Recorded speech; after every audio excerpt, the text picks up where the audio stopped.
Hi అండి అందరికీ. First of all అందరికీ రథసప్తమి శుభాకాంక్షలు. భగవంతుడు అందరికీ ఆనందాన్ని ఆరోగ్యాన్ని ప్రసాదించాలని కోరుకుంటున్నాను. సో మన సండే స్పెషల్ వచ్చేసి చిట్టి రొయ్యల ఫ్రై అనమాట. ఈరోజు రొయ్యల ఫ్రై చేయడానికి ఇంకొక రీజన్ కూడా ఉందండి. మన సబ్స్క్రైబర్స్లో ఒకరు కామెంట్ చేశారనమాట మన వీడియో కింద, అక్క ఒకసారి రొయ్యల ఫ్రై చేయండి అక్క అని చెప్పేసి. సో నేనైతే ఇంత ల్యాగ్గా అయితే చెప్పలేను, ఏదో 2 ముక్కల్లో చెప్పేస్తా చూసేయండి.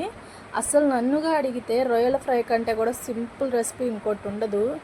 చక్కగా ఉల్లిపాయలు పచ్చిమిరకాయలు తరిగి పక్కన పెట్టేసుకొని, రొయ్యలు చక్కగా కడిగేసుకొని, ఫస్ట్ కాస్త ఆయిల్ వేసి రొయ్యలు వేపి పక్కా తీసి పెట్టుకొని, ఆ బాండీలో ఇంకొంచెం నూనె వేసుకొని ఉల్లిపాయ పచ్చిమిర్చి వేపేసుకొని, కాస్త అల్లం చిన్నుల్లిపాయ కొబ్బరి రోట్లో వేసి దంచి ముద్ద చేసుకొని పక్కన పెట్టుకుందాం.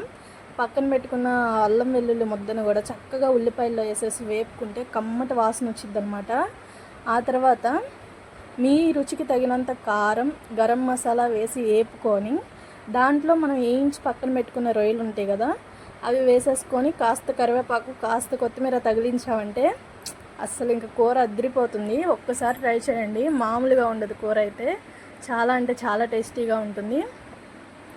మన వీడియోస్ చూస్తూ లైక్ చేయకుండా సబ్స్క్రైబ్ చేయకుండా ఉంటే దయచేసి లైక్ చేయండి, సబ్స్క్రైబ్ చేయండి, మన ఫ్యామిలీలో ఒక మెంబర్ అయిపోండి. బయట నుంచి అయితే అస్సలు చూడొద్దు ప్లీజ్ గైస్. మీరు ఇచ్చే ఒక్క లైక్ నాకైతే బూస్టింగ్ ఇస్తుందన్నమాట. బాయ్.